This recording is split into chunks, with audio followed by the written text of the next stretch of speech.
What is up, Earth's mightiest subscribers? It's Ernie Blerd without fear. Welcome back to the channel. Okay, so today's video, we are going to be talking about 10 of Swords, Chapter 10, X-Men number 13 by Jonathan Hickman and Mahmoud Asrar. And in this video, we're going to learn more about annihilation and why we just might have been right about it being Genesis. And more importantly, we're going to learn exactly where Apocalypse got his obsession with the survival of the fittest. We're gonna talk about all that and more right now, but first, wash your damn hands and let's hit that intro. Word to wise, grass only greener when it's fertilized. Gave them truth in these songs, they prefer to lies. Destiny beautiful, adrift in her purple lies. You can't see me, you Stevie, wondering how I reach more evolutions than Evie and make it look easy. Before we get started, if you want to see more awesome comic book videos like this one, it only takes 2 clicks to become one of Earth's mightiest subscribers. Click, click.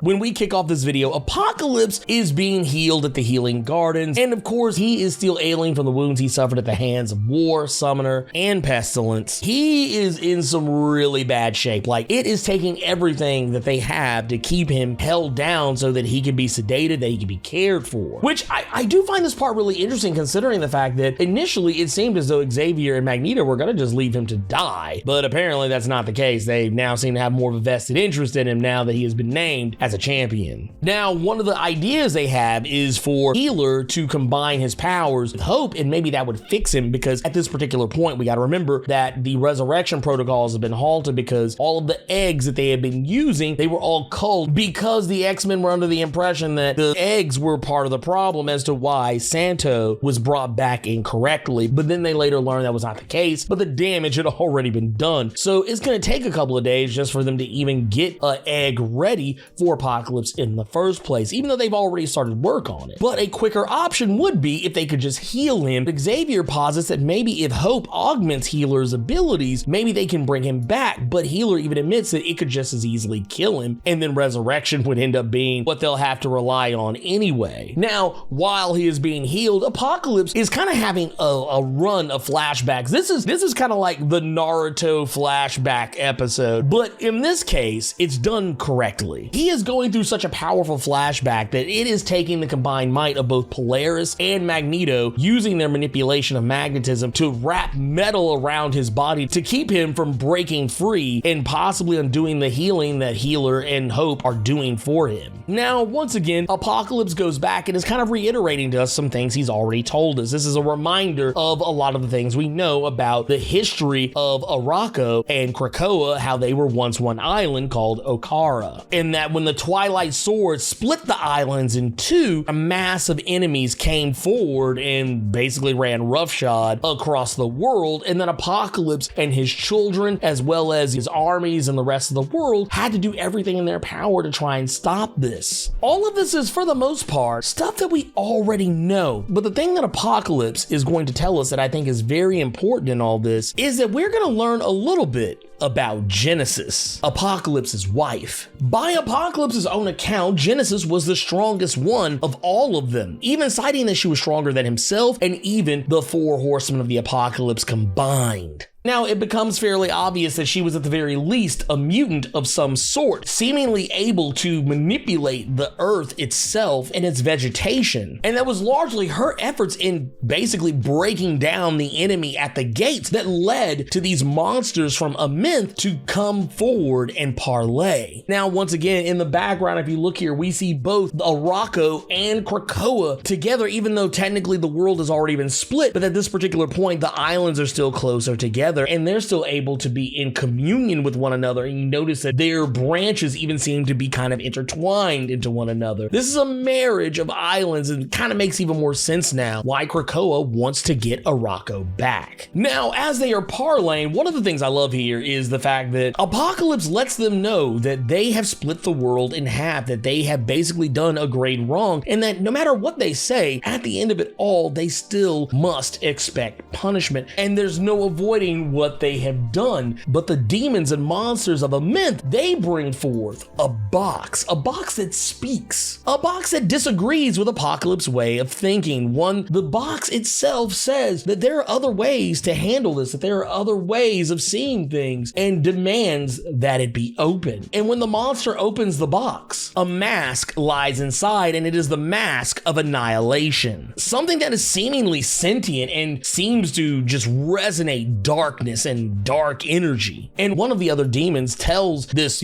mask-bearing monster to put the mask on. And when he does, he seems terrified. But once the mask is upon him, suddenly things get a lot more interesting. You see, this is a creature who, by all accounts, is very reminiscent of eldritch horror elements in it, like a lot of this dark mythos, this elder god vibe going on. And to witness this, we see that wearing the mask must require someone of great and incredible power, because as this creature puts the mask on, he's not even had it on a split second, and it's already deteriorating his body. Annihilation realizes that there's a lot more to these mutants than what they originally thought. Annihilation wants to offer them something. Annihilation feels that they may just very well be the future, and that if anyone is worthy of Annihilation's gifts, maybe it would be Apocalypse and Genesis and their 4 horsemen. Mostly because Annihilation feels that when you face an enemy, you should face an enemy who is not weak, but one who is at the top of their game. And more importantly, you see, Annihilation wants to sweeten the pot. This war is far from over. Annihilation respects what Genesis and Apocalypse, as well as the 4 horsemen, are capable of. They now realize exactly what they're up against. They want to make this an even more even fight than what it already is, because the ruler of Amenth is very powerful, and maybe even more powerful than, their armies may give away. And one of the things they say that's very telling is that a conquest is always best when facing a true test. Who is it that seeks out someone at their weakest? And in that spirit, they would like to make an offer to strong mutants of great quality, but they don't want to offer it freely, because it's not something that they could simply give. Because as Annihilation admits, generosity is not a part of their nature, only sincerity, and they have to earn it. And this is where Genesis steps forward to accept the test. 2 different demons, all boasting to be the best and most powerful creatures from their realm, step forward, and it only takes but a mere second for Genesis to have them screaming for mercy. And by this particular point in time, Apocalypse admits that he has no clue what Annihilation told his wife, but that ever since that moment, she became that much more determined. And that the day that her sister, Iska the Unbeaten, had betrayed them and sworn her loyalty to Amenth, Genesis lost her way. That Genesis was affected by it most of all. And this is what led to Genesis going her own way with her children, the 4 horsemen of the Apocalypse. And it's at this point, I think it's safe to say, if we go back to X-Men number 12, the story that we were fed by Summoner, where he said that Apocalypse made a choice that basically damned his own wife and his own children, I think this is actually the more true version of it. They always say that there's always 3 sides to every story. There's his side, her side, and the truth. Well, we've seen Summoner's side of it, and we've seen Apocalypse's side of it. It's pretty safe to say that Summoner lied about a lot of what he said. He lied about what happened to Genesis when she met with Annihilation, and I'm pretty sure he lied about the nature of the rift between Genesis and the 4 horsemen. And I'm pretty sure that because Summoner is also a traitor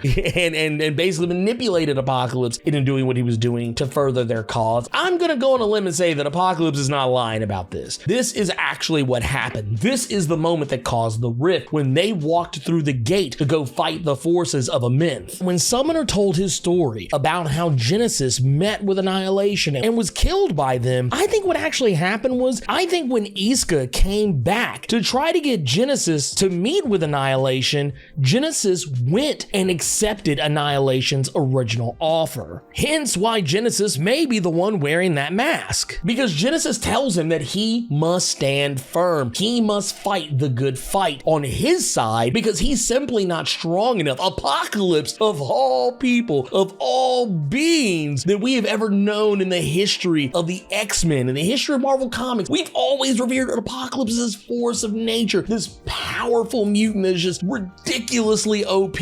And then out of nowhere, Genesis, just in a short, scant few panels, literally tells him to his face that he is simply not strong enough, that he cannot go with them into combat against Amenth through that portal back to Arakko because he just can't cut the mustard. That's how you know Genesis is that powerful. Now, what exactly is Apocalypse supposed to do? Genesis tells him that she wants him to use the time that they are buying the rest of the world to transmogrify the Earth into a fighting force capable of stopping Amenth so that they can lay down their arms. She tells him to judge them. She says, judge them so that you become what we need. See that only the fittest remain. Now, this is a direct tie back to the fact that we always know Apocalypse, that was one of his biggest lines, has always been one of his biggest deals. It's his mantra, pretty much. If there was a house Apocalypse, that would be the mantra. That would be the house motto of House Apocalypse, is that only the fittest, only the strong survive, survival of the fittest, all that stuff. And we see this right here, that this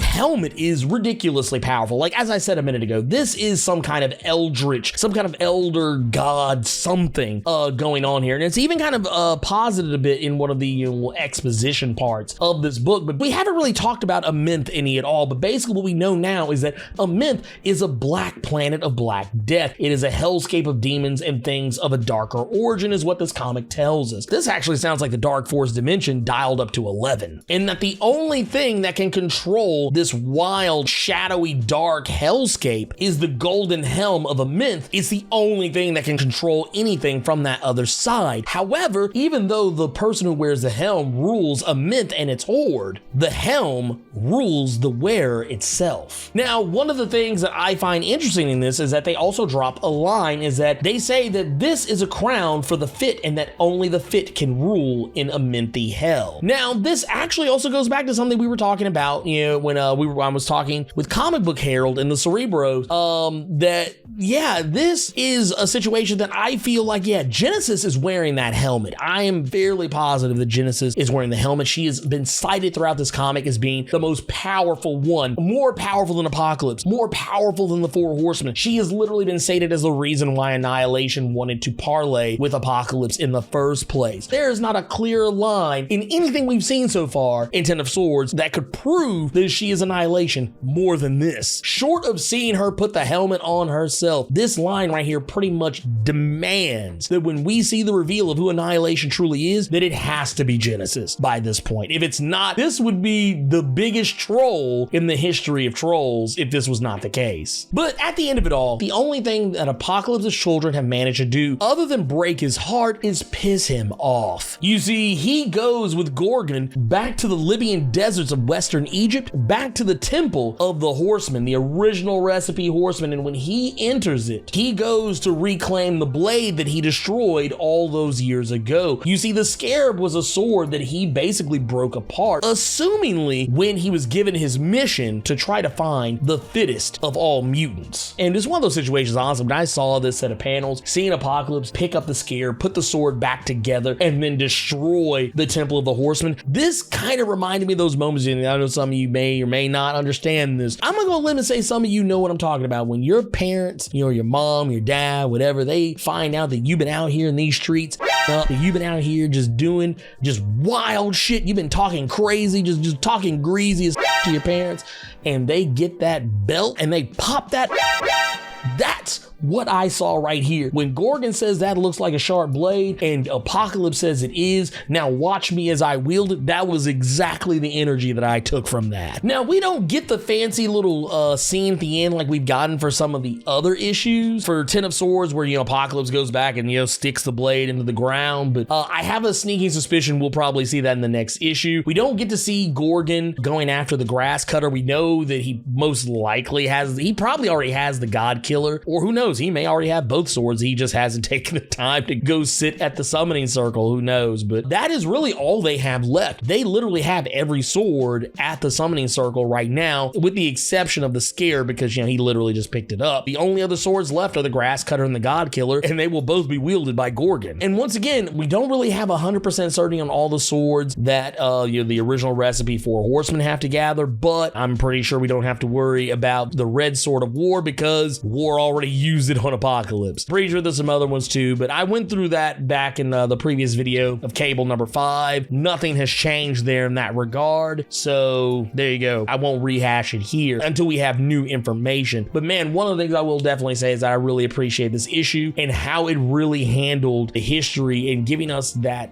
Apocalypse's perspective on what happened back then, because once again, we got Summoner's take on the whole thing. We didn't get Apocalypse's. Apocalypse has given us bits and pieces here and there, but this is really the first time that Apocalypse is truly opened up to us, the readership, in these comics, and I'm here for it. I love where this is going, and man, I can't wait to see Apocalypse come home and bust up in a Rocco like he was Kid's dad from House Party. I'm ready for it. I'm here for it. If they did a comic where literally it was just Apocalypse just whipping that candy ass for like, you know, 22 pages, I'd read that shit. Go ahead and make it happen, Jonathan Hickman. You have my permission. Go ahead. What are you waiting on? The tournament arc of X-Men that we never knew we wanted, but we are finally getting. This is kicking off and is finally coming to a head. We are, I believe, by the next week's issue, which will be Ten of Swords Stasis #1, which is one of the big issues. I'm pretty sure we're gonna see some pretty crazy shit going on. Not to mention, it's gonna mark us as being at the halfway mark of this entire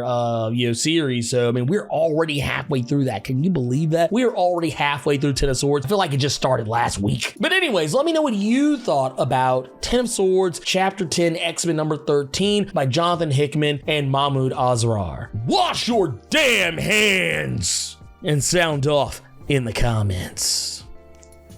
So hey, you made it to the end of the video. Awesome for you. If you enjoyed this video, and if you made it this far, I don't see how you didn't, do me a favor. Hulk smash that like button. And if you want to see more awesome videos like this one, make sure you click subscribe so you can become one of Earth's mightiest subscribers, and tap that bell so you know when I post up. Also, feel free to go check out my Patreon, where if you chuck in $1, you can get early access to most of my videos up to a week early. And if you have time, make sure you swing by nerd901.com, where you can find more of my content as well as other amazing stuff. Anyways, until next time, I love you 3000 plus Ultra!